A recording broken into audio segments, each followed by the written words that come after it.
দর্শকদের উদ্দেশ্যে যদি এই ডায়াবেটিক রেটিনোপ্যাথি প্রতিকার সম্পর্কে যদি কোনো মেসেজ দিতেন ম্যাডাম, যদি একটু বলতেন।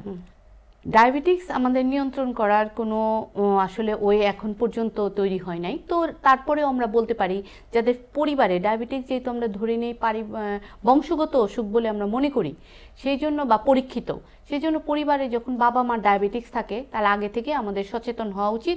শুধু বাবা মার 40 বছর ডায়াবেটিক্স হয়, তার ছেলে মেয়েদের হওয়ার একটা সম্ভাবনা আছে। তারা যদি 30-35 বছর থেকে একটু নিয়ন্ত্রণ করে, নিয়ন্ত্রিত জীবনযাপন করে, তাহলে হয়তো ডায়াবেটিক্সটা হতে পারে genetically, but later age, not early.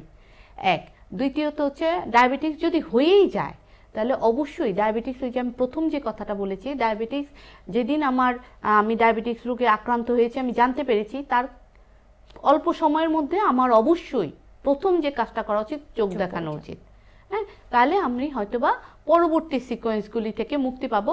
এবং আমাদের দেশের তুলনায় বাইরের দেশে সার্জারির সংখ্যা অনেক কম, কারণ ওরা সচেতন, তাদের সার্জারি লেভেলে যেতে হয় না, ইনজেকশন বা লেজার করেই এটা রোগীর দৃষ্টিশক্তি টিকিয়ে রাখা সম্ভব।